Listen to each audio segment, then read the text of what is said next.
베드로전서 2장 2절에서 10절까지의 말씀 우리 한 절씩 읽고 마지막 절 합독하도록 합니다. 가난아기들 같이 순전하고 신령한 젖을 사모하라. 이는 그로 말미암아 너희로 구원에 이르도록 자라게 하려 함이라. 너희가 주의 인자하심을 맛보았으면 그리하라. 사람에게는 버림바가 되었으나 하나님께는 택하심을 입은 보배로운 산돌이신 예수께 나아가 너희도 산돌같이 신령한 집으로 세워지고 예수 그리스도로 말미암아 하나님이 기쁘게 받으실 신령한 제사를 드릴 거룩한 제사장이 될지니라. 성경에 기록되었으되 보라 내가 택한 보배로운 모퉁이 돌을 시온에 두노니 그를 믿는 자는 부끄러움을 당하지 아니하리라 하였으니 그러므로 믿는 너희에게는 보배이나 믿지 아니하는 자에게는 건축자들이 버린 그 돌이 모퉁이의 머릿돌이 되고 또한 부딪히는 돌과 걸려 넘어지게 하는 바위가 되었다 하였느니라. 그들이 말씀을 순종하지 아니함으로 넘어지나니 이는 그들을 이렇게 정하신 것이라. 그러나 너희는 택하신 족속이요 왕같은 제사장들이요 거룩한 나라요 그의 소유가 된 백성이니 이는 너희를 어두운 데서 불러내어 그의 기이한 빛에 들어가게 하신 이의 아름다운 덕을 선포하게 하려 하심이라. 10절 함께 읽습니다. 너희가 전에는 백성이 아니더니 이제는 하나님의 백성이요 전에는 긍휼을 얻지 못하였더니 이제는 긍휼을 얻은 자니라. 아멘. 우리가 예수님을 믿는 것 그리고 그 믿음을 붙잡고 살아가는 이 신앙생활을 할 수 있는 것 전부 다 기적 같은 일입니다. 당연한 것이 아니라 참 큰 은혜예요. 그래서 성경은 이것을 은혜라고 표현을 하죠. 내가 선택한 것이 아니라 주님이 찾아와 주셨기 때문에 은혜입니다. 예수님을 믿게 된 것도 기적입니다. 그런데 믿음 안에서 잘 자라는 것 또한 기적입니다. 태어났다고 저절로 잘 자라는 것이 아니잖아요. 우리 어린아이들 손이 얼마나 많이 갑니까? 우리 어린아이들이 자랄 때까지 또 자라나서도 계속해서 사실 옆에서 함께 우리가 저절로 잘 자라는 것이 아니라 희생하고 섬기는 부모와 또 양육자들이 있다고요. 믿음도 마찬가지입니다. 믿음도 시작과 함께 자동으로 성장하지 않습니다. 자동으로 성장하면 얼마나 좋겠어요. 그런데 자동은 아니에요. 분명히 무언가의 또 과정과 희생과 섬김이 있습니다. 저절로 자라는 것이 아니기 때문에 잘할 수 있다는 것이 얼마나 큰 은혜고 감사의 제목인지 모릅니다. 제가 목회를 하면서도 참 가장 그 기쁨과 은혜를 많이 누리는 것도 사실 이 지점이거든요. 부모가 자식이 잘 되는 것을 볼 때 기쁘잖아요, 그렇죠? 부모가 자식이 잘 되면 기쁘고 내일보다 사실은 더 기쁜 것이 자녀들의 기쁨인 것처럼 성도님들이 하나님을 경험하고 그 은혜를 맛볼 때에 또 이게 또 하나님께서 또 목회자들에게 주시는 또 기쁨이 있어요. 얼마나 감사한지 모릅니다. 가끔 지칠 때 하나님께서 이런 위로를 좀 드러나게 하실 때가 있어요. 하나님께서 그런 위로를 보여주실 때 그때 또다시 힘이 나는 것을 경험하게 됩니다. 며칠 전에 잠깐 우리 교회에 출석했던 성도님을 오랜만에 만났어요. 연휴로 고향에 내려왔다가 좀 가까워서 또 이렇게 시간을 내어 찾아왔습니다. 원래는 예수님을 믿지 않던 차가운 사람, 굉장히 이성적인 사람이었어요. 그런데 이제 또 개인적인 어려움을 또 경험하면서 하나님을 또한 경험하게 되고 만나주시고 역사하시는 그 주님을 실제적으로 경험하게 되어 믿음을 갖게 되었습니다. 그래서 이렇게 집이 이렇게 멀리 있다 보니까 우리 교회에 출석하지는 못하시고 또 그곳에서도 신앙생활을 잘 하고 계신데 오랜만에 만났는데 언어도 믿음의 언어로 바뀌어져 있어요. 이 믿음의 사람들은 믿음의 언어들이 있잖아요, 그죠? 일단은 감사가 있고 또 은혜가 있고 막 이런 언어들이 표현이 되잖아요. 언어가 이미 바뀌어 있더라고요. 이미 믿음의 사람들의 언어로 바뀌어 있더라고요. 신앙의 고백도 얼마나 분명한지 제가 또 대화를 하면서 저도 깜짝 놀랐어요. 그래서 참 잘 자랐다, 참 잘 성장하고 계시구나라는 마음이 들었습니다. 모태신앙도 아니고 늦게 예수님을 믿으셨습니다. 근데 지금 또 얼마나 또 은혜를 사모하는지 이 사모함이 있더라고요. 간절함이. 그래서 어릴 때부터 사실 모태신앙으로 자랐던 분들을 보면 우리가 우스갯소리로 이야기를 하잖아요. 모태신앙은 참 신앙생활 못한다. 뭐 이런 표현들을 한다고요. 왜냐하면은 익숙해서 그래요. 익숙하기 때문에 사실 간절함이 좀 덜해요. 왜냐하면 늘 그랬으니까. 늘 예배 드렸고 늘 그냥 내가 섬길 수 있었고 늘 뭐 충성할 수 있는 것이 이게 이상한 것도 아니고 특별한 것도 아니고 늘 자연스러웠어요. 근데 이제 주님을 정말 이제 그 중간에 또 인생 가운데 주님을 만난 사람들의 그 초대를 보면요. 초대는 초대의 은혜가 있어요. 그 초대의 은혜 중에 하나는 간절함이에요. 간절함이 모태신앙보다는 조금 더 간절함이 있어요. 그래서 사모하게 되고 간절하게 되고 그렇습니다. 그래서 초대는 초대의 은혜, 또 이제 내려오는 후대는 또 후대의 또 은혜가 또 분명히 있는 것을 보게 돼요. 그래서 이분은 이제 또 늦게 예수님을 믿으셨는데 또 성향도 또 이렇게 또 주님을 향해 직진하는 또 성향이라서 얼마나 또 그 사모함이 간절한지 이제 이야기를 나누면서 지금은 이제 성령의 은사 방언받고 싶다고 막 그렇게 이야기를 하더라고요. 그래서 그것을 위해서 막 집회도 참석해보고 이럴 계획을 가지고 있다라고 좀 이야기를 해서 저도 이제 거기에 대한 조언도 해드리고 또 중심이 어떤지를 또 이야기도 하고 했습니다. 그 사모함과 열정을 보니 하나님께서 분명히 머지않았다, 분명히 주시겠다. 하나님은 사모하는 자에게 은혜를 주실 수밖에 없거든요. 그래서 그에게 부어주시겠다라는 생각이 들었습니다. 믿음의 세계는 참 신기해요. 믿음의 세계는요, 가진 자는 더 간절해요. 가진 자가 간절해요. 이 참 신기합니다. 가진 자는 있으니 충분하니 괜찮다 됐다라고 하기 쉽잖아요. 근데 진짜 가진 자는 그렇지가 않아요. 정말 가진 자는 더 가지고 싶어요. 믿음의 세계는 그래요. 은혜는 맛본 자가 더 사모하게 되어 있는 겁니다. 오늘 우리가 읽은 베드로전서 2장은요, 이 갈망에서부터 시작을 합니다. 2절의 말씀을 보면요, 가난 아기들 같이 순전하고 신령한 젖을 사모하라고 말씀합니다.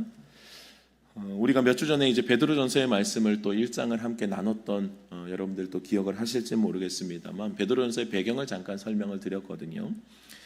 베드로전서는 믿음을 지키기 위해 공동체에서 소외된 자들, 그래서 경제적인 불이익을 받고 핍박을 받아야 했던 소아시아에 흩어진 그리스도인들에게 베드로가 쓴 편지이거든요. 그래서 이들을 위로하고 격려하며 고난 중에서도 그 어려움 중에서도 그 믿음의 길을 계속 선택하기를, 계속해서 그 길을 걸어갈 수 있기를 소망하며 쓰여진 서신입니다. 베드로는 2장을 시작하면서 갓난아이들 같이 순전하고 신령한 젖을 사모하라고 말씀하시는데요, 그 이유는 분명해요. 믿음의 길을 계속 선택하고 걸어가기 위해서 특히 고난 중에는 여러분 이 갈망이 없으면 걸어갈 수가 없어요.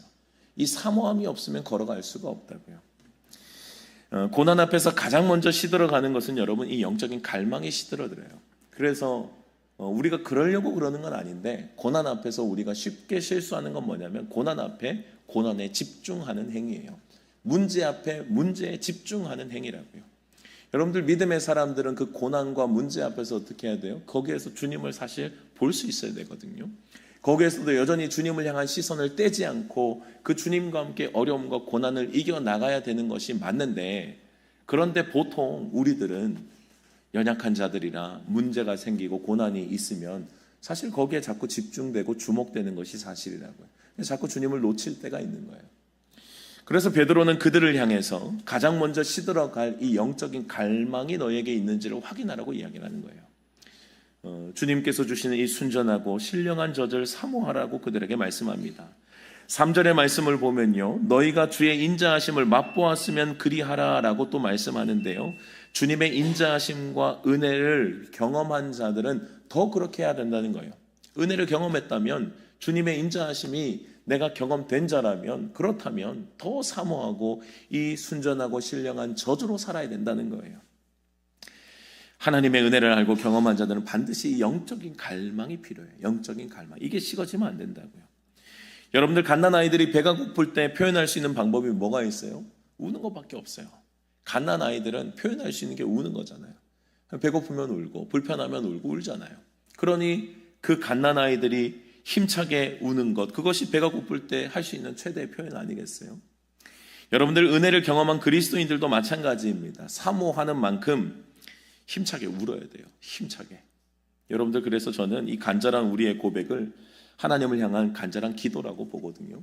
여러분들, 우리가 또 말씀은 말씀에 또 기준이 있잖아요. 하나님께서 우리에게 말씀하시고 우리에게 주시는 은혜로 나에게 말씀해 주시고 나에게 기준을 세워주시잖아요. 그래서 말씀은 기준이에요.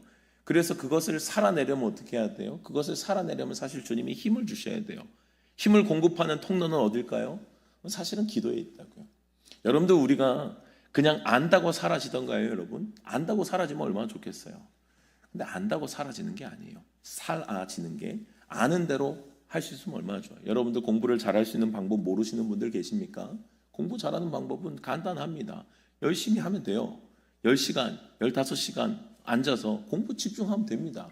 그렇게 하면 공부 잘할 수 있어요. 어떻게든 그냥 엉덩이로 밀어붙이면 공부 잘할 수 있다고요. 여러분들, 저도 늘 문제입니다만 살 빼는 방법은 모릅니까? 여러분들 살 빼는 방법 모르시는 분 계세요? 살 빼는 방법 다 알아요. 안 먹으면 됩니다. 적게 먹으면 돼요. 그걸 모르는 사람이 없어요. 그런데 그게 잘 안 되는 거예요. 그게 힘드니까, 어려우니까, 쉽지 않다고요. 여러분들, 그래서 우리가 안다고 사실 사라지는 것이 아니기 때문에 우리에게 필요한 것은요, 사실은 주님을 향해서 그 힘의 공급이 필요해요. 그것이 주님을 향해 힘차게 우는 거예요. 우리가 주님 앞에 할 수 있는 것은 우는 것밖에 없어요. 주님 도와주세요. 주님 힘을 주세요. 능력 주세요. 이길 수 있게 해주세요. 이거밖에 없다고요. 은혜는 내가 원한다고 받는 것이 아니잖아요. 주시는 분이 계셔야 되잖아요. 신령하고 순전하고 신령한 젖을 하나님이 주셔야 받는 거예요. 그렇다면 우리가 먼저 해야 될 것은 사모하는 마음 주님께 올려드린 거 아닐까요? 그 간절함으로 주님 앞에 울어야 주님 주시죠. 주님 앞에 울지도 않고 주님 주시면 좋고요, 아니면 말고요 하고 그냥 그렇게 돌아다니고 있으면 주님이 주시겠어요, 여러분? 그래서 주님은 간절한 자에게, 사모하는 자에게 은혜를 주실 수밖에 없는 거예요. 구하고 주님을 찾고 주님을 향해 울고 있는데 주님이 어찌 안 주시겠어요? 여러분들이 이 영적 갈망이요, 곧 살아있음의 증거임도 잊지 말아야 돼요. 이 살아있는 자는 영적인 갈망이 있어요. 배고프면 배고프다고 울어야 된다고. 왜요? 살아있으니까. 내가 살고 싶다고, 내가 살아가고 싶다고 울게 된다고요. 여러분들, 기도하지 않는 사람이 영적으로 깨어있는 거 보셨어요? 저는 깨어있는 적을 본 적이 없어요. 기도하지 않는 사람이 영적으로 깨어있는 걸 본 적이 없어요. 본 적이. 말씀을 사모하지 않는 사람이 영적으로 깨어있는 거 보셨어요? 그냥 말은 잘할 수 있는데 여러분, 영적으로 깨어있는 것은 다른 차원이에요. 영적으로 깨어있다는 것은 주님의 마음과 주님의 뜻이 내 안에서 계속해서 역동적으로 움직이고 있다는 것이고, 내가 그것을 받아들이고 살아내고 있다는 거, 이게 깨어있음이에요. 여러분, 깨어있다고 지식이 있다고 깨어있나요? 아니에요. 주님과의 연결이 분명해야 돼요. 그래야 깨어있는 자고 그 주님의 마음과 뜻을 알고 걸어가고 행동할 수 있는 힘까지 생긴다고. 근데 기도하지 않고 말씀을 읽지 않고 말씀을 가까이 하지 않는다면 여러분들 살아있을 확률이 사실 별로 없어요. 내 영이 계속해서 이 간절함과 소망이 없이 죽어 있다고요. 사모하고 간절함이 있어야 하나님께서 순전하고 신령한 젖을 우리에게 공급할 수 있는 것입니다. 여러분들, 지금 한국교회 그리스도인들의 문제가요, 저는 그렇게 봐요. 이 사모함에 있다고 봐요. 이 갈급함, 갈망에 있다고 봐요. 예전만큼 답답하지 않아요. 예전에는 정말 은혜 받고 싶어서 여러분 새벽 예배를 정말 1시간 걸어서라도 새벽 예배를 나왔어요. 왜요? 사모하니까.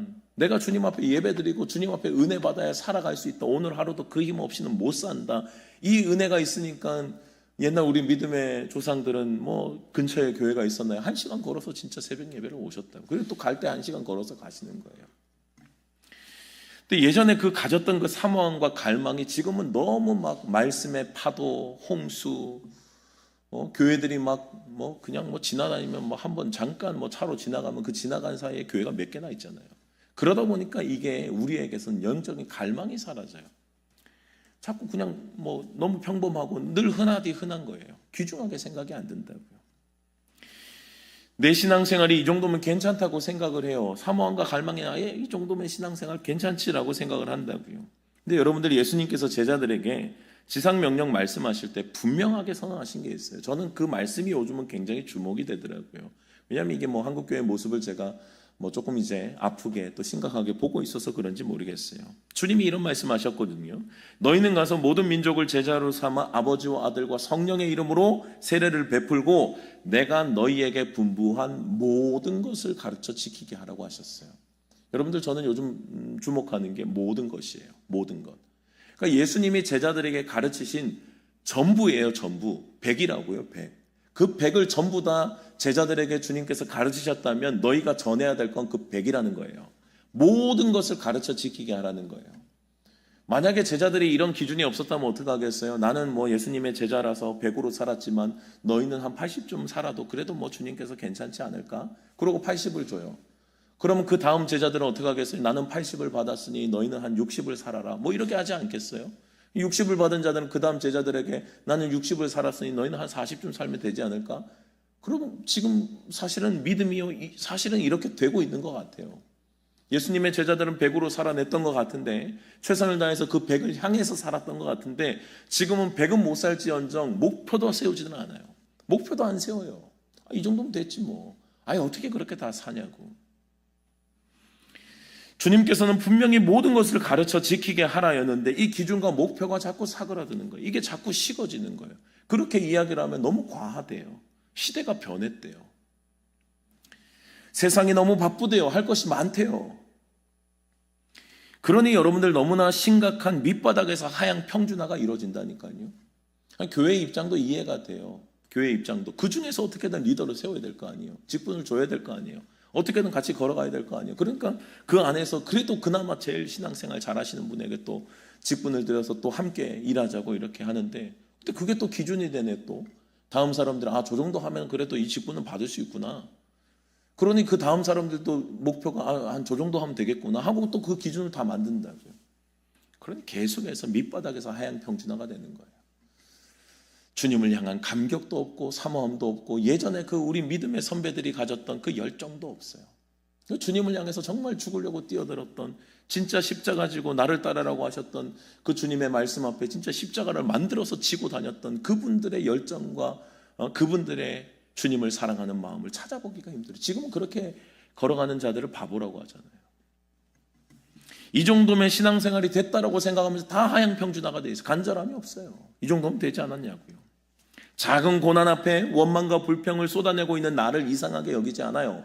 이스라엘 백성들이 광야 중에서 정말 주님을 향해 원망과 불평을 쏟아내서 그것이 결국은 주님께서 진노하셨고 징계하셨다는 사건인데 내가 그러고 있는데 이상해하지 않는다고. 말씀대로 살아내지 못하는 초라한 내 믿음 붙잡고요. 울지 않아요. 여러분들 생각해 보세요. 내 초라한 믿음, 나 왜 또 넘어졌지? 나 왜 또 나는 왜 이게 안 되지? 라는 이 마음을 가지고 주님 앞에 울어본 적이 언제예요, 여러분? 이 간절함이 있어야 되지 않겠어요? 이 간절함이 없이 우리가 신앙생활이 어떻게 성장이 있냐고요. 근데 이제는 울지도 않아요. 답답해하지도 않아요. 안타까워하지도 않아요. 내 영혼 보고 울지 못한다니까요. 내 영혼 보고 우는 것도 여러분들 대단한 수준이에요, 사실은. 내 영혼을 보고 울 수 있는 수준이 되면 그 사람의 영혼은 살아요. 왜요? 그것을 보고 울 수 있는 그 주님을 향한 감격과 갈망이 있기 때문에 살아나는 거예요. 그리고 주님 앞에 울고 있기 때문에 주님 내가 왜 이렇죠? 주님 왜 내가 무너졌죠? 주님 왜 나는 이것이 이제는 어색해졌죠? 왜 주님과의 대화도 어색하고 예배도 어색하고 내가 가고 싶은 주님과 그렇게 사랑하고 주님 앞에 나아갔던 그 감격이 왜 식어졌죠? 이걸 물어봐야 된다고 주님 앞에. 그리고 기도해야 된다고. 그 간절함을 다시 회복해야 된다고요. 이상하게 생각하지 않아요. 묻지 않는다고요. 사랑하는 여러분들, 이 영적인 갈망이 없이는 믿음의 성장이 없다는 사실을 분명히 기억할 수 있기를 바랍니다. 내 영혼의 상태에 답답해하지 않으면요, 여러분, 믿음이 어떻게 성장해요? 그래서 항상 욕심 있는 자들이 사실 뭐 이렇게 공부를 해도 욕심 있는 자들이 잘하잖아요. 왜요? 하나 틀리면은 다른 친구들은 옆에서 야 하나 틀리는 거면 잘한 거야 라고 한다고요. 근데 자기는 하나 틀리는 걸 못 견디는 거예요. 내가 이걸 왜 틀렸지 알고 있는 건데 그걸 막 심각하게 막 생각하고 이거 다시는 틀리지 않고 싶은 그 마음이 있는 자가 공부 잘하잖아요. 운동도 마찬가지죠, 여러분. 신앙생활 똑같다니까요. 그 간절함과 열망이 없이는 신앙 성장이 없어요. 이 정도면 됐지 하면 이제 30년, 40년 그냥 이 정도면 됐지 하고 그냥 그렇게 가는 거예요. 그냥 쭉 그냥 그렇게 가는 거예요. 감동도 없고 은혜도 없고 그냥 종교 생활을 하고 있는 겁니다. 사랑하는 여러분들, 영적인 갈망이 다시 회복되는 여러분들이 되시기를 주님의 이름으로 축원합니다. 여러분들이 영적인 갈망이 다시 살아나셔야 돼요. 어린아이가 순전하고 신령한 젖을 사모하며 울듯이 우리도 갈급함으로 하나님께 눈물로 나아갈 수 있어야 된다고. 돌아보셔야 돼요. 내가 언제 주님 앞에 그렇게 갈급했는지, 아니 갈급한 적은 있었는지를 찾아보셔야 된다고요. 그거 없으면 성장이 없어요. 베드로는 우리의 갈망이 향해야 될 대상을 오늘 본문에서 분명히 소개합니다. 전에 우리가 베드로전서를 나눌 때 산소망이라고 하는 단어가 여러분들 등장했던 기억이 있을 겁니다. 산소망, 살아있는 소망이라는 뜻이에요.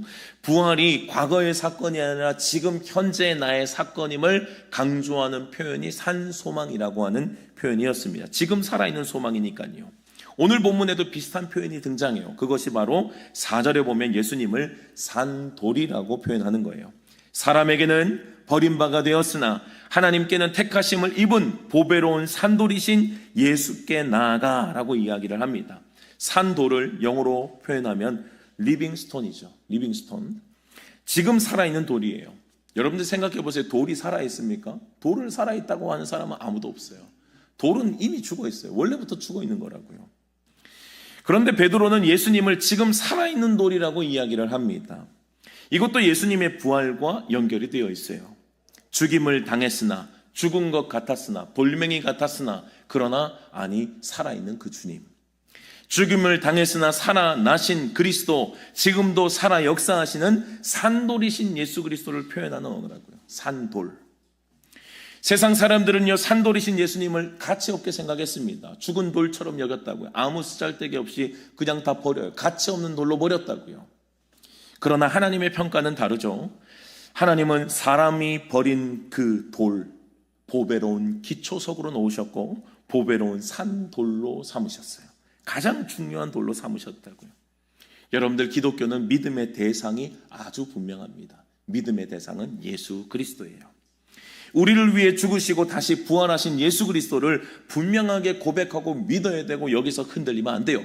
이 예수 그리스도를 믿고 살아가야 된다고요. 이 믿음의 고백이 어떤 고난과 어떤 역경에서도 이 믿음의 고백은 흔들리면 안 돼요. 그럼에도 불구하고 나는 주님을 믿는 자요, 그 주님은 지금 부활하셔서 살아계신 분이라는 거예요. 여러분들, 지금 살아계시다는 건 어떤 이야기예요? 주님이 지금 다 보고 계시다는 거예요. 고난과 어려움의 상황들을 이미 주목하고 계시고, 내가 원하는 대로 모든 것들이 팍팍팍팍 이루어지지 않을지라도 주님은 다 보고 계세요. 그러니 그 주님을 붙잡고 사는 거예요. 우리는 부활하여 살아계신 산돌이신 예수 그리스도를 붙잡는다고요. 여러분들, 당시 예수님을 믿는 믿음의 사람들은요, 이단이나 이교도들에게만 핍박을 받은 게 아니에요. 사실은 더 큰 위협은요, 더 심각한 위협은 하나님을 믿는 자들이었어요. 하나님을 믿어요. 그런데 예수님은 인정하지 않아요. 예수님을 믿지 않는 자들이에요. 그러니까 그들의 공동체는, 이미 그 유대 공동체는 그런 하나님을 믿는 집단인데 예수님은 인정 안 하는 집단이에요. 그들에게서 배척을 당했다고요. 그들은 하나님을 믿는다고 하면서 하나님이 보내신 보배로우신 산돌을 죽은 돌 취급하는 거예요. 산돌로 취급 안 해요. 예수님을 인정하지 않는다고요. 그러나 여러분들, 믿음의 사람들은 그 주님을 포기할 수 있겠습니까? 그 주님 절대로 포기 못해요. 유대교는요, 그 주님을 포기해라, 살아계신 산돌이신 그 예수님, 그 죽은 돌로 인정하고 다시 우리에게 돌아오라, 받아줄게, 뭐 이런 태도라고요. 근데 그 예수님을 버릴 수 있나요? 절대 버릴 수 없죠. 우리를 위해 죽으시고 부활하신 산돌이신 예수 그리스도를 어떻게 우리가 놓습니까? 끝까지 그 주님 붙잡고 살아야 된다고요. 그러니 여러분들, 믿음의 사람들은 예수 그리스도를 포기 못해요. 예수 그리스도를 붙잡고, 시작도 예수 그리스도, 끝도 예수 그리스도입니다. 이 믿음의 기초를 분명하게 해야 되는 거예요. 베드로는 이 믿음을 굳건하게 세우라라고 권면합니다. 믿음은 예수 그리스도예요. 예수 그리스도. 예수 그리스도를 믿는 분명한 믿음, 그리고 끝까지 예수 그리스도를 놓지 않는 이 믿음으로 우리는 걸어가게 되는 겁니다. 여러분들, 신앙에 고수가 없어요. 신앙의 고수, 막 영적으로 막 대단한 막 성령의 막 능력과 역사가 나타나는 것. 물론 사도 바울도, 예수님의 제자들도 성령의 능력이 많이 나타났어요.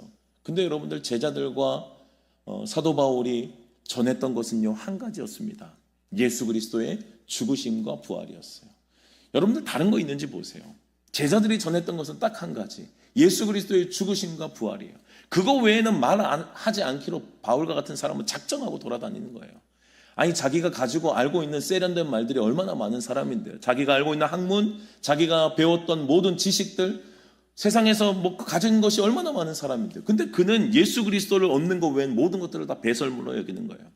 다른 사람들은 그거 있나 싶어서 막 그거 잡으러 가고 싶은데, 사도 바울은 그 가진 자가 다 버리고 예수님만 찾는 거예요. 왜요?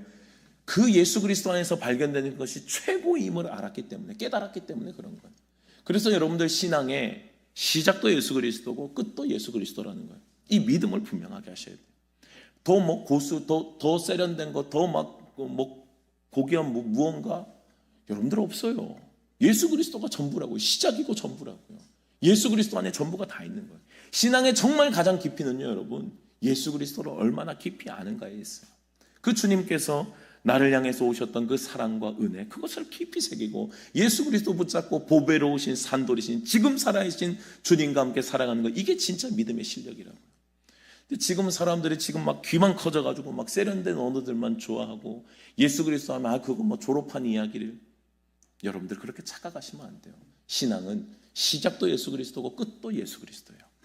그 이상을 자꾸 내가 무언가를 바라고 추구하고, 그러면 내가 사도 바울이 버린 것을 내가 주섬주섬 주우러 돌아다니는 거예요. 사도 바울은 그거 버린 것들이에요. 예수 그리스도 안에서만 발견되고 알기로 작정한 사람이거든요. 베드로는 이 믿음을 굳건하게 하라고 권면하는 거예요. 여러분들, 우리가 영적인 간절함과 사모함으로 나아갈 때에 너무도 중요한 진리는 뭐냐면 예수 그리스도를 깊이 아는 거예요. 예수 그리스도를 가지는 거라고. 아까 말씀드린 이제 그 간절함과 사모함을 가지고 영적인 세계를 갈구하고 있는 우리 그 성도님께도 제가 그 이야기를 했어요.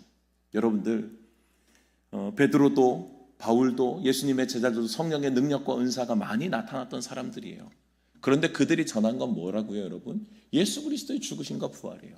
성령의 은사와 성령의 능력을 사모하면 사모할수록 여러분들 더 우리가 집중하며 서 있어야 될 자리가 있어요. 예수 그리스도의 십자가 앞에 서 있어야 돼요. 그 예수 그리스도의 십자가 앞에 통곡하고 회개하고 가슴을 찢지 못하면요, 성령의 역사를 성령님 주세요 아무리 얘기해도 안 돼요, 여러분. 그 주님의 십자가 앞에 정확히 서야 된다고. 비결은 거기 있어요. 베드로가 설교할 때 여러분 3,000명씩 5,000명씩 돌아온 사건들이 있었습니다. 그런 역사들이 있었어요. 베드로가 막 설교할 때 사람들이 막 심령이 찢어지는 거예요. 막 가슴이 찢어집니다. 스데반이 설교할 때는 그 주위에 있었던 사람들 돌을 들고 쳤지만, 베드로가 설교할 때 감사하게도 그들의 심령들이 열려서 그들이 막 애통하면서 우리가 어찌 알고 반응하는 거예요. 너희가 그 메시아를 잡아서 죽였다라고 이야기를 할 때 우리 죽인 게 맞는 것 같은데 우리 그럼 어떻게 해야 되냐라고 이야기를 해요. 그때 베드로가 이야기하는 게 너희가 각각 회개하고 예수 그리스도의 이름으로 세례를 받으라고 이야기를 해요. 그러면 성령을 선물로 받으리니라고 이야기를 해요. 성령을 어떻게 해요? 받는 거예요. 성령에 주목하는 것이 아니라 회개하고 주님 앞에 서게 될 때, 예수 그리스도께서 죽으신 그 보혈의 은혜 앞에 설 때에 성령은 선물로 부어지는 거라고요. 여러분도 혹시나 성령의 은사를 사모하고 계신 분들이 계시다면 여러분들 잘 기억하셔야 돼요. 성령의 은사는 성령님 하면서 오는 게 아니에요. 성령의 은사는 오히려 십자가 앞에 정확하게 설 때예요. 주님의 십자가의 은혜 앞에 정확하게 서서 찢기신 그 살을 보며 흘리신 그 피를 보며 그것이 내 죄구나, 그것이 나를 위하신 주님의, 나를 위하신 고통의 시간이었구나, 그것을 알고 내 가슴을 찢을 때예요. 내 가슴을 찢고 주님 앞에, 주님 제가 죄인입니다. 주님 제가 세상의 누구보다도 주님 내가 죄수입니다. 죄인 중에 죄수입니다. 여러분들 십자가 앞에 바로 서면요, 나보다 더 죄 지은 사람들이 안 보여요. 그러니 사도 바울이 뭐라고 해요? 내가 죄인 중에 괴수라고 이야기를 하는 거예요. 내가 죄인 중에 대빵이라는 거예요. 여러분들 십자가 앞에 바로 선 자들은 이 고백이 나온다니까요. 주님 나보단 제가 더 죄인입니다. 이런 얘기 안 나와요. 주님의 십자가 앞에 서면 그 주님의 십자가를 탄 그 못을 박은 자가 나구나, 주님의 발에 못 박은 자가 나구나, 가시관이 내가 주님을 가시관 씌웠구나, 그 주님의 십자가 앞에 통곡이 나온다고요. 통곡이. 그 주님의 십자가 앞에 서는 거예요. 그리고 가슴을 찢는 거예요. 그리고 주님 앞에 회개하고 울며 나아갈 때 주님은 성령을 부어주시는 거예요. 그때 부어주시는 거야. 성령님 하고 돌아다니는 게 아니에요. 주님의 십자가 앞에 바로 서야 돼요. 그 주님의 십자가 앞에 바로 설 때에 성령님 오지 말라고 해도 오세요. 성령님 오지 말라고 해도 오셔서 은사를 주시고 성령을 부어주시고 다시 우리를 정결하게, 다시 주님이 주신 새 힘으로 걸어가게 하신다고요. 여러분들 이 성령의 은사를 사모할 수 있기를 주님의 이름으로 축복합니다. 중요한 것은 예수 그리스도의 은혜가 나에게서 직접적이어야 돼요. 가슴을 찢는 그 주님의 은혜가 나에게 들어와야 된다고요. 산돌이신 예수 그리스도의 은혜 앞에 정확하게 서야 되는 거예요. 나를 위해 죽으신 그 크신 사랑은요, 여러분, 머리로 이해가 안 돼요. 머리로 이해하면 머리로 설득 어떻게 시키려고요, 여러분? 머리로 설득도 안 되고 이해도 안 돼요. 내가 아무리 머릿속으로 그려본다고 돼요? 여러분들 그거 주님이 은혜 주셔야 돼요. 내가 주님의 십자가 앞에 서고 싶다고 서는 게 아니라 주님이 은혜를 주실 때 내가 그 십자가 앞에서 통곡하고 있는 나를 발견하게 된다고요. 가슴으로 그 은혜를 경험해야 되는 거예요. 죽은 예수님을 믿는다면 여러분, 지금 뭐 역사하지 않으신 과거의 주님을 믿는다면 감격도 없고 눈물도 없어요. 과거의 사건인데 뭐 그게 나랑 무슨 상관이에요. 말로는 알겠는데 가슴으로 치지 않는다. 이게 가슴으로 들어와야 돼요. 그게 여러분들 한 번도 경험해보지 못한 분들은 그래서 기도하시고 우셔야 된다니까요. 그 은혜가 왜 나에게 없는지를 물어보셔야 돼요. 주님, 그 은혜로 살았던 많은 믿음의 사람들, 고난 중에도 그거 붙잡고 주님 중심으로 잡고 어떤 내 세상에서도 포기할 수 없는 예수 그리스도 붙잡고 살았는데 왜 나는 그게 없냐고 물어보셔야 된다고요. 주님 앞에 울어야 된다고. 간절히 사모하고 주님 앞에 엎드리는 자, 주님은 절대 외면 안 하세요. 산돌이신 예수 그리스도로 나를 위해 죽으시고 부활하신 예수 그리스도를, 그분을 만난다면요, 그 은혜에 감격하게 되고요, 그분의 승리에 나도 그 승리의 동참자구나, 나도 승리자구나 라고 하는 기쁨이 그냥 이해되는 것이 아니라 진짜 가슴으로 파도치는 거예요. 그러니 부활절이 그렇게 기쁘다고요. 오늘도 우리가 주일날 작은 부활절로 지키잖아요, 여러분. 진짜 주님을 사모하고 이 날만을 기다리고 있는 믿음의 사람들도 있어요. 우리는 그냥 뭐 때로는 습관적으로 그냥, 아니면 뭐 그래도 우리가 최선을 다해서 마음으로 드리려고 하지만 우리는 그냥 뭐 일반적이잖아요. 근데 여러분들 진짜 주님을 사모한 자는 이 날만 기다린다니까요. 이 날에 예배하고 싶어서, 주님 왜 일주일에 주님의 예배하는 날이 이 하루밖에 없죠? 그러고 간절하게 마음 졸이면서 이 예배할 날을 기다린다니까요. 왜요? 가슴에 주님을 향한 사랑이 있으니까, 그 은혜가 있으니까 그럴 수 있는 거예요. 그리고 그 승리에, 주님의 승리가 나의 승리구나 하는 그 기쁨과 감격이 진짜 사람들이 줄 수 없는 그 기쁨이, 세상이 줄 수 없는 기쁨이 넘쳐나게 되는 거예요.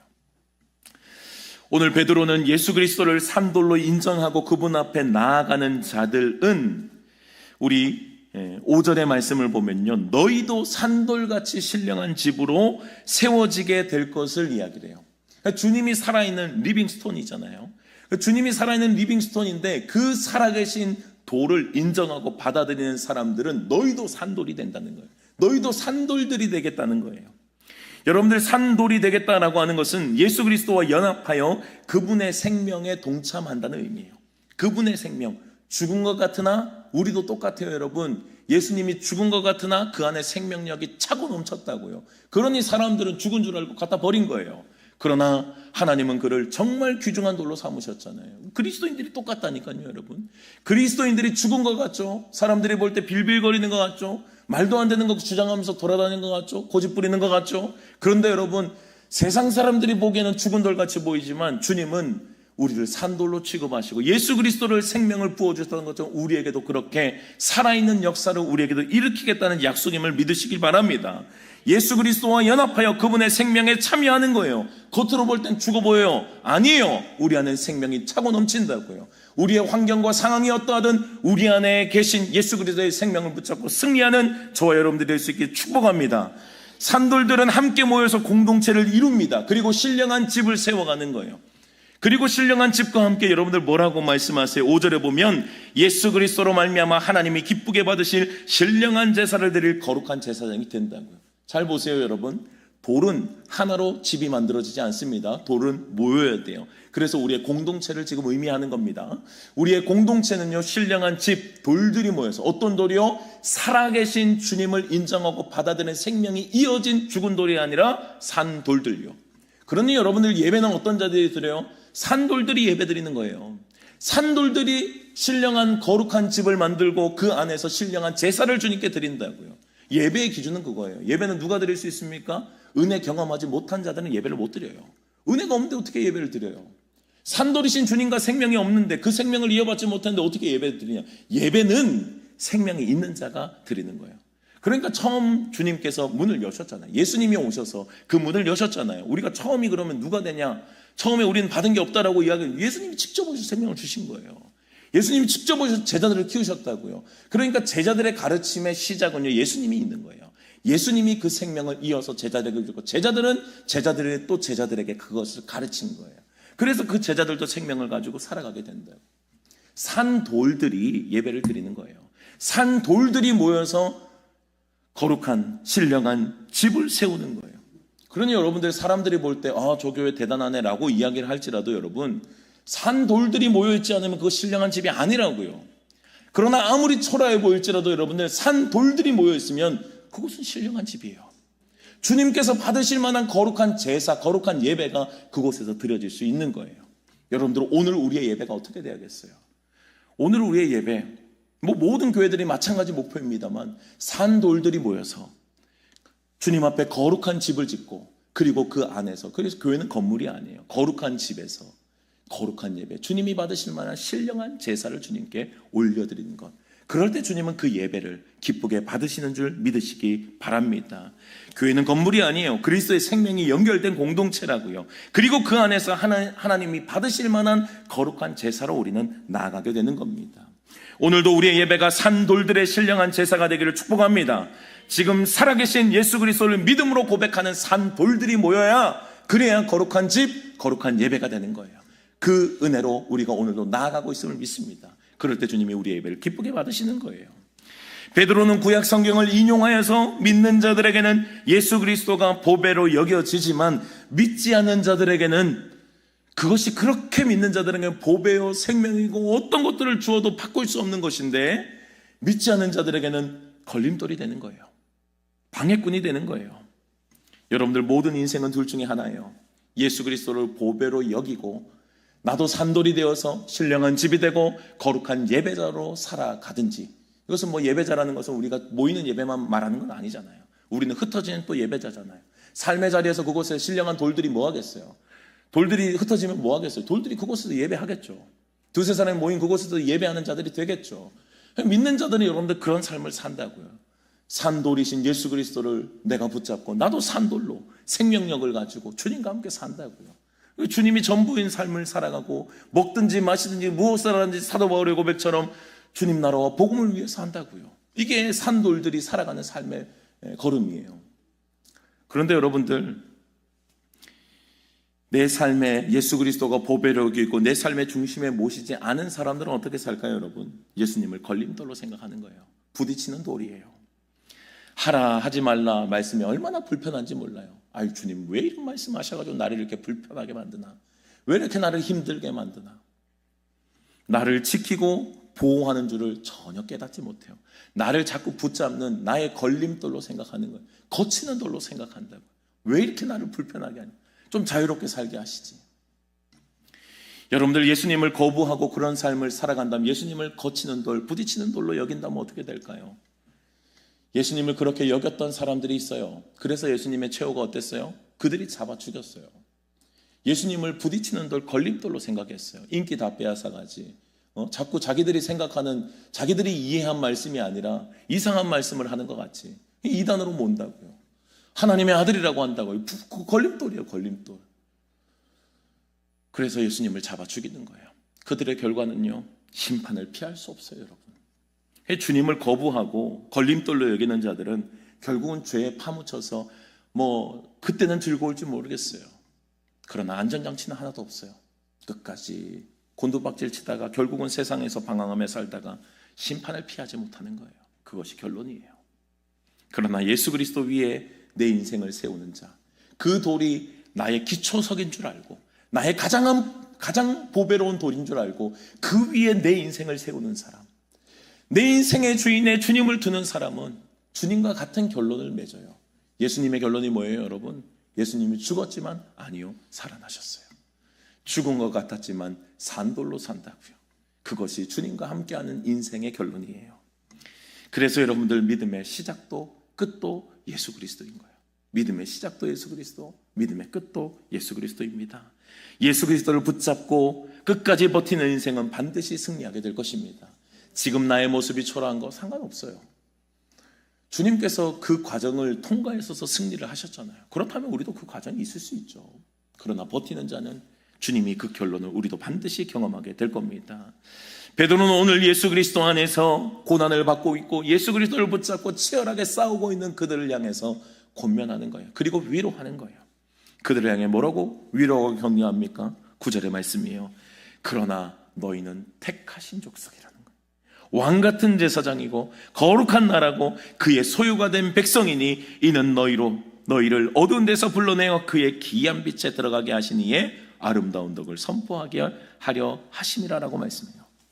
여러분들, 지금 편지를 받아 읽고 있는 소아시아 성도들은요, 처참해요. 여러분들 삶의 자리가 조롱과 핍박거리들 얼마나 많은지 말이에요. 너 그렇게 예수님 믿고 예수님을 죽으라 그렇게 붙잡고 돌아다니 네 꼴을 보라고 얘기하고 있다고요. 그 자기 꼴을 봐도 핍박과 고난과 형편 없어요.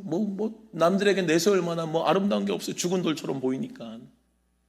그러니 여러분들이 이 편지를 읽고 있는 자들이 이 베드로의 편지를 읽을 때 울면서 읽지 않겠어요? 이런 편지를. 우리의 상황이 진짜 그렇지. 우리의 상황이 진짜 어렵지. 그럼에도 버텨야 되나 말아야 되나. 이 고난 속에서, 이 위기 가운데서, 심각한 고민 가운데서 우리가 어떻게 살아야 되나 고민하고 있는 자들에게 사도 바울은 베드로는 담대하게 선언하는 거예요. 너희는 거룩한 백성이라는 거예요. 너희는 왕같은 제사장이라는 거예요. 너희는 하늘에 속한 사람임을 잊지 말라는 거예요.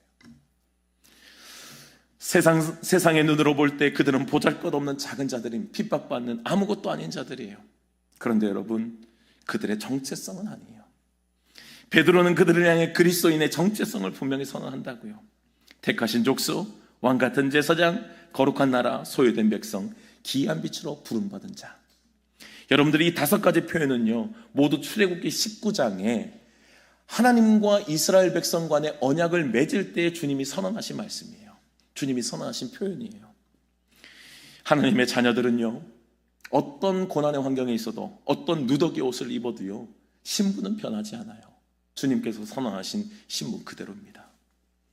우리가 당장 처한 환경이 어두울지라도요, 여러분, 이 믿음의 정체성, 우리의 출신이 어디인지, 내가 하늘에 속한 사람인지 잊지 마시길 주님의 이름으로 축복합니다. 이 정체성을 분명히 하셔야 돼요. 내가 지금 상황이 그렇다고 똑같이 그 상황에 파묻혀서 상황과 똑같은 나를 만들면 안 돼요. 여러분들, 요셉은요, 보디발의 집에도 팔려갔고요, 노예로 살면서 감옥에도 들어갔고요. 근데 여러분들, 그 어느 순간에서도요, 요셉은 현실에 타협한 적이 단 한 번도 없어요. 내가 노예이기 때문에 어쩔 수 없이 주인의 요구에 들어줘야 되는 거, 요셉에게는 그런 거 없어요. 요셉에게는 확실한 정체성이, 나는 하나님의 백성이고 하나님의 말씀 앞에 내가 죄를 지을 수 없다는 거예요. 그러니 이 확실한 정체성으로 노예지만 노예답지 않게 사는 거예요. 그러니 여러분들, 그걸 본 사람들이, 리더들은요, 보면 보이거든요. 리더들이 보면 보인다고요. 저 사람은 뭔가 이상하다, 뭔가 특별하다, 뭔가 다르다, 눈빛이 다르고 뭔가 하는 행동이 다르고 정체성이 다른 사람처럼 티가 나게 돼 있어요. 그러니 감옥에 가면 감옥의 간수장이 끌어다가 총무로 삼고, 보디발의 집에 노예로 들어갔더니 거기서 가정총무로, 그 누구도 보디발은 그에게 맡긴 것은 돌아보지 않는 거예요. 왜요? 믿고 맡기니까. 네가 어떻게든 잘할 거라는 거예요.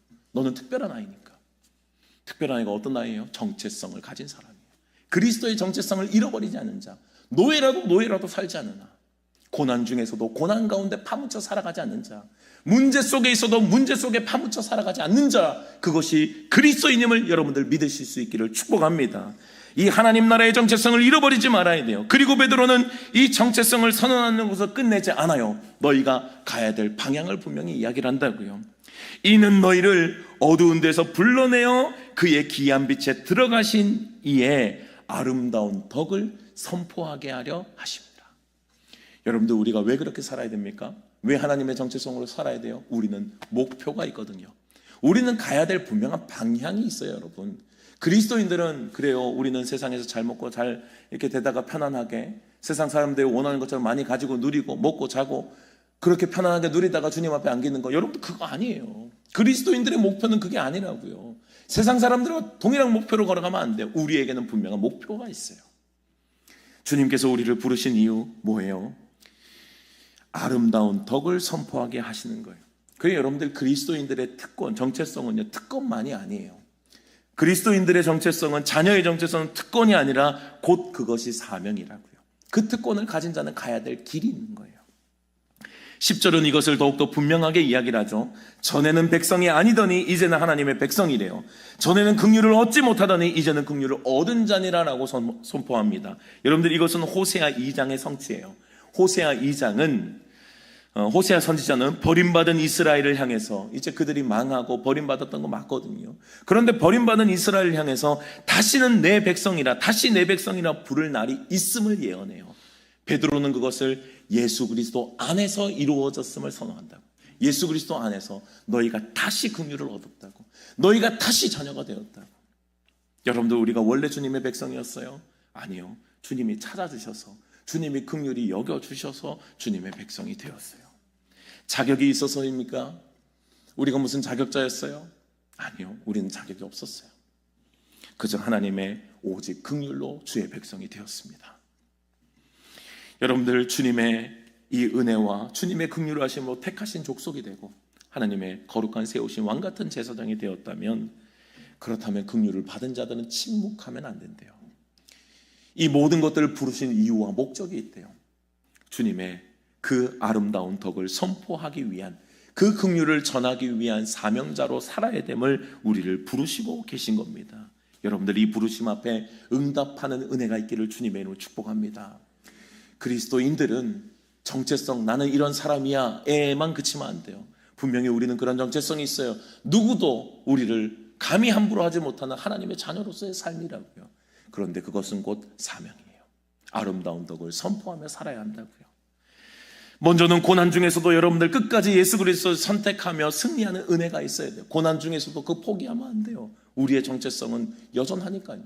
노예 중에서도 내가 하나님의 사람임을 잊지 않았던 요셉처럼 우리도 고난 중에서도 끝까지 고난 가운데 있어도 예수 그리스도를 포기하면 안 된다고요.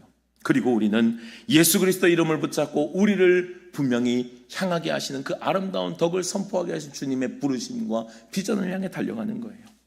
여러분들, 특별히 가정의 달에 여러분들의 가정은 어떠신지 모르겠어요. 분명히 또 눈물 흘리며 기도하고 있는 가정들도 있을 겁니다. 우리 남편, 아내, 아니면 또 사랑하는 자녀들을 위해서 기도하는 자들이 기도하시는 분들이 계실 거예요. 여러분들 절대로 포기하지 마세요. 그거 위해서 여러분들 그 자리에 있는 거예요. 그 아름다운 덕을 선포하기 위해서 주님이 그 가정에 심어 놓으신 거라고요. 그러면 보낸 그곳에서 보낸 사명을 잘 감당할 수 있는 힘과 은혜가 있기를 축복합니다. 그 원가정뿐만이 아니에요. 여러분, 우리의 조금 멀리 있는 가정들 있잖아요. 우리 친척들이 있잖아요. 그들의 가정에도 여러분들 그냥 두시면 안 돼요. 우리는 분명한 사명자예요. 그들에게 보여줄 사명이 있고요, 그들에게 전할 사명이 있어요. 아름다운 덕을 전해야 한다고요. 가정에서 최고의 복은 주님 안에서 누리는 축복이에요.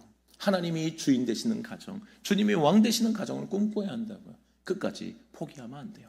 안 될지라도 20년 안도 안 된대요. 여러분들 20년 더 하셔야죠. 20년에서 안 됐으면 20년 더 가는 거죠. 하나님께서 부르신 일이 그거라면 나는 그저 붙잡고 주님 앞에 씨름하고 그 덕을, 아름다운 덕을 선포하면 그건 내 할 몫이에요. 그들이 돌아오는 것은 또 그들의 몫과 또 하나님이 하실 몫이라고요. 나는 내 몫을 하면 되는 겁니다. 여러분들, 상황에서 기회가 되면, 때가 되면이 아니에요. 택하신 족속, 왕같은 제사장, 거룩한 나라, 소유된 백성으로 부르신 하나님 앞에 어떤 상황에 있든지 끝까지 복음을 붙잡고 승리하며, 그리고 이 복음의 사명을 완주할 수 있는 믿음의 백성들이 다 될 수 있기를 주님의 이름으로 축원합니다. 여러분들이 가는 곳이 산돌들이 모인 곳이 되고, 여러분들이 모인 곳이 거룩한 예배가 올려지며, 여러분들이 가는 곳이 어느 곳이든 환경이 어떠하든 하나님께 기쁨이 되는 여러분들의 모든 삶과 환경이 될 수 있기를 주님의 이름으로 축복합니다. 주님의 부르심 앞에 우리의 환경이 어떠하든 끝까지 주님 붙잡고 버티는 믿음의 백성들 되게 하여 주시옵소서. 우리의 정체성을 잃어버리지 않도록 주님 도와주시고, 우리를 부르신 부르심 앞에 주님을 바라보며 주님의 시선을 놓치지 않고 문제를 주목하지 않고 주님 안에 승리하는 믿음의 백성들이 다 되게 하여 주시옵소서. 주님, 우리의 무너진 자리가 있다면 다시 주님 앞에 간절함과 사모함과 주님을 향한 그 열망을 주님 앞에 올려드리며 그 자리를 회복할 수 있도록 도와주시옵소서. 주님께서 우리를 부르신 부름의 목적은 분명합니다. 아름다운 덕을 선포하기 위함입니다. 우리의 가정에 이 아름다운 덕이 지배해야 하고, 우리의 가정 친척들 가운데서도 이 아름다운 덕이 지배해야 하고, 우리가 살아가는 모든 삶의 현장에도 우리가 산돌로 가기에 그들도 살아있는 돌로 다시금 주님 앞에 설 수 있을 줄로 우리는 확신합니다. 내가 하는 것이 아니라 주님이 하실 일을 선포하며, 분명히 우리가 믿음 안에서 주님을 고백하며 걸어갈 때 우리의 삶이 그러한 거룩한 예배의 현장이 이루어질 수 있도록 축복하여 주시옵소서. 한 주간도 살아가는 모든 삶의 자리들마다 하나님을 향한 거룩한 예배가 올려질 수 있도록 도와주시고, 우리의 삶이 주님 보시기에 기쁨이 되는 하양 평준화의 믿음이 아니라 더욱더 제자의 믿음, 주님께서 우리에게 말씀하신 장성한 분량까지 끝까지 순종하며 걸어내는 우리 모두가 되게 하여 주시옵소서. 지금은 우리 주 예수 그리스도의 은혜와 하나님의 크신 사랑하심과 성령의 교통하심이 오늘도 보배로운 산돌로, 거룩한 산돌이신 그 주님을 붙잡고 우리도 산돌로 신령한 집이 되어가고 거룩한 예배자로 주님 앞에 서기를, 그 부르심 앞에 온전히 순종하는 자가 되기를 결단하고 또 주님의 은혜를 구하는 이 자리에 모인 모든 주의 사랑하는 성도님들 머리 위에, 가정과 직장과 자녀들 위에 주님께서 피로 값주시고 세우신 세종교회 위에 이제로부터 영원토록 함께 계시기를 간절히 축원하옵나이다. 아멘.